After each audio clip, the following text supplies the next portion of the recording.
Hello guys, स्वागत है आप सभी का आपके अपने YouTube channel GS from basics में।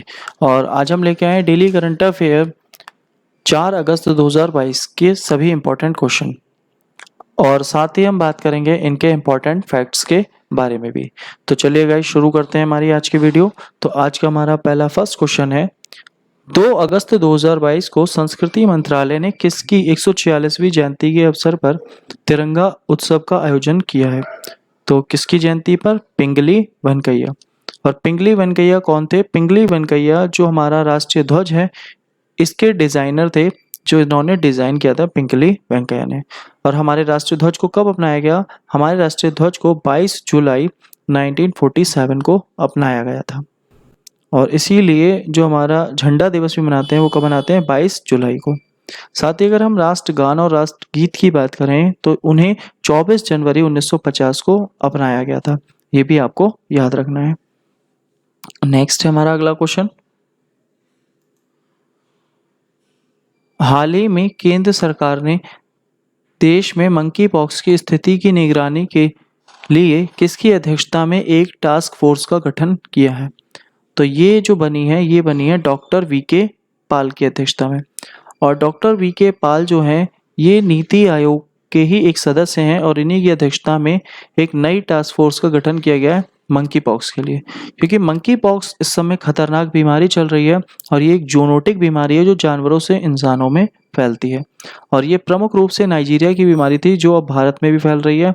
और भारत में पहली मृत्यु केरल राज्य में हुई है। तो इसीलिए ये आपको याद रखना है, डॉक्टर वीके पाल। इसके अलावा अगर हम बात करें, आरबीआई की स्थापना कौन सी समिति के तहत की गई थी? हिल्टन यंग समिति के तहत आरबीआई की स्थापना की गई थी। इसके अलावा अगर हम बात करें नाबार्ड की स्थापना, तो शिव रमन समिति के तहत की गई थी। और हमारी सीबीसी यानी केंद्रीय सतर्कता आयोग की स्थापना संथानम समिति के तहत की गई थी। और जम्मू कश्मीर का परिसीमन आयोग जो बना है, रंजना प्रकाश देसाई समिति के आधार पर बना है। तो ये कुछ प्रमुख समितियां हैं जिन्हें आपको याद रखना है। और मंकी पॉक्स के लिए डॉक्टर वीके पॉल को आपको याद रखना है। नेक्स्ट है, 1 अगस्त 2022 को किस राज्य के मुख्यमंत्री ने 7 नए जिले बनाने की घोषणा की है? तो किसने बनाने की घोषणा की है? ये पश्चिम बंगाल ने घोषणा की है। तो ऑप्शन डी इसका हमारा राइट आंसर है, पश्चिम बंगाल। और पश्चिम बंगाल की मुख्यमंत्री है ममता बनर्जी। और ममता बनर्जी ने 7 नए जिले बनाने की घोषणा की है। अभी वहां थे हमारे कुल 23 जिले और अब 7 नए बन जाएंगे तो कुल हो जाएंगे 30। तो टोटल हमारे 30 जिले हो जाएंगे और 30 जिले हो जाएंगे हमारे कहाँ पर? पश्चिम बंगाल में। इसके अलावा हमारा एक और राज्य था जिसने 13 नए जिले बनाने की बात कही थी, जिसमें 13 पहले से ही थे और 13 नए बने। तो यहाँ कुल मिलाकर हो जाएंगे 26। और कहाँ पर? आंध्र प्रदेश में। आंध्र प्रदेश में हमारे 26 जिले हो जाएंगे। तो पश्चिम बंगाल के साथ साथ आंध्र प्रदेश में भी जिलों की संख्या बढ़ी है। इसके अलावा कर्नाटक में एक नया जिला बन रहा है। तो कर्नाटक में कौन सा जिला बन रहा है? विजयनगर। विजयनगर एक कर्नाटक में जिला बन रहा है जिसकी पहले राजधानी थी हम्पी, जिसे हरिहर और बुक्का ने बसाया था। तो ये भी आपको याद रखना है। नेक्स्ट हमारा अगला क्वेश्चन, 7 अगस्त 2022 को भारतीय अंतरिक्ष अनुसंधान संगठन इसरो किस लॉन्च व्हीकल से EOS-2 और आजादी सैट उपग्रह लॉन्च करेगा? तो किससे लॉन्च करेगा? ये करेगा SSLV। SSLV का मतलब है स्मॉल सैटेलाइट लॉन्च व्हीकल। तो इसी से हमारा जो इसरो है इन उपग्रहों को लॉन्च करेगा। कौन कौन से हैं हमारे? EOS-2 अर्थ ऑब्जर्वेशन सैटेलाइट, और आज़ादी सैट इंटरनेट के लिए है।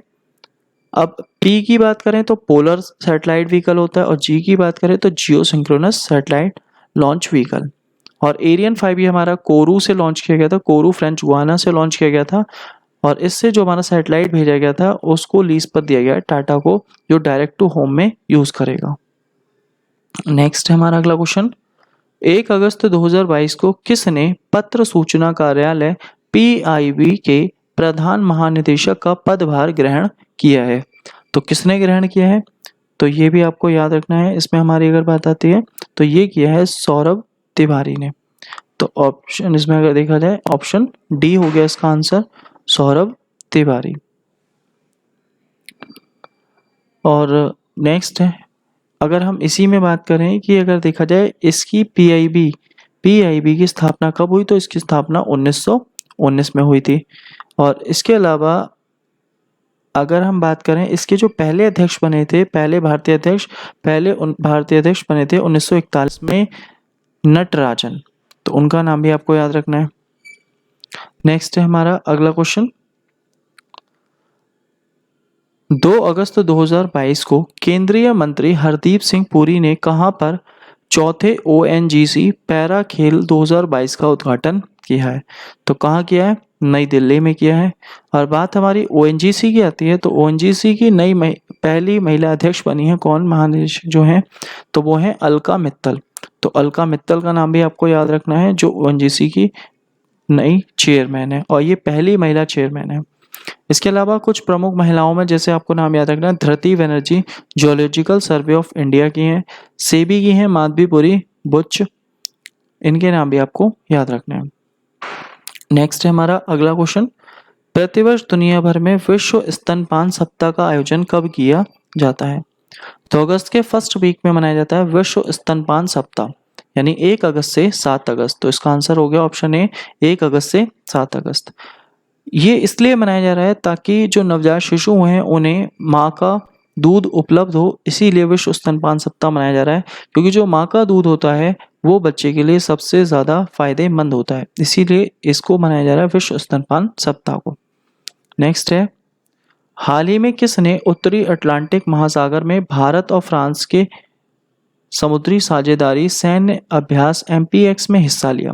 तो ये किसने हिस्सा लिया है? ये INS तरकश ने हिस्सा लिया है। और INS तरकश ने क्यों लिया? क्योंकि INS तरकश जा रहा था ये ब्राज़ील, क्योंकि 15 अगस्त को ये ब्राज़ील में झंडा फहराएगा आज़ादी की 75वीं वर्षगांठ के उपलक्ष्य में। अब ये जा रहा था तो रास्ते में पड़ गया फ्रांस, तो फ्रांस के साथ इसने एक अभ्यास कर लिया MPX। और MPX जो हुआ था फ्रांस से पहले हमारा जापान के साथ भी हुआ था, लेकिन अब ये किसके साथ हो गया? ये हमारा फ्रांस के साथ भी हो गया। और इसमें भाग किसने लिया है? INS तरकश ने। नेक्स्ट है, हाल ही में गूगल ने भारत के कितने शहरों में अपनी स्ट्रीट व्यू सर्विस लॉन्च की है? तो स्ट्रीट व्यू सर्विस कहाँ, कितने में? 10 शहरों में लॉन्च की है। और 2022 के लास्ट तक ये 50 शहर हो जाएंगे। और इसके अलावा बेंगलोर में इन्होंने जो ट्रैफिक लाइट और गाड़ियों की स्पीड है उनको भी ऑब्जर्व करना शुरू कर दिया है गूगल ने। तो पहले तो सरकार ने इस पर रोक लगा दी थी, लेकिन अब इस पर अनुमति दे दी है और गूगल अब 10 शहरों में इसकी शुरुआत करेगा और 2022 के अंत तक 50 शहरों में इसकी शुरुआत होगी। नेक्स्ट है हमारा अगला क्वेश्चन। 2 अगस्त 2022 को भारतीय महिला लॉन बॉल्स टीम ने कॉमनवेल्थ गेम्स 2022 के महिला फोर्स 4 खिलाड़ियों की टीम स्पर्धा में किसे हराकर गोल्ड मेडल जीता है? तो ये भारत ने पहली बार जीता है लॉन बॉल्स में, और लॉन बॉल्स में महिला टीम ने पहली बार मेडल जीता है और सीधे इन्होंने गोल्ड मेडल जीता है। अब गोल्ड मेडल जीता है तो किसको हराकर जीता है? तो ये आपको याद रखना है, ये इन्होंने हराया साउथ अफ्रीका को। तो ऑप्शन ए इसका राइट आंसर हो गया।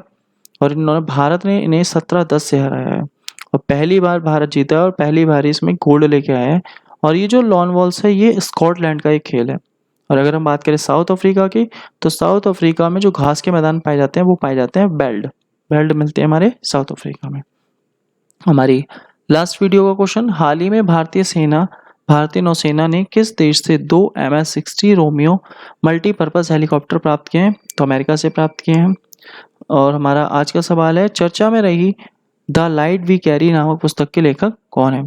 तो इसका आंसर आपको हमारे कमेंट बॉक्स में देना है।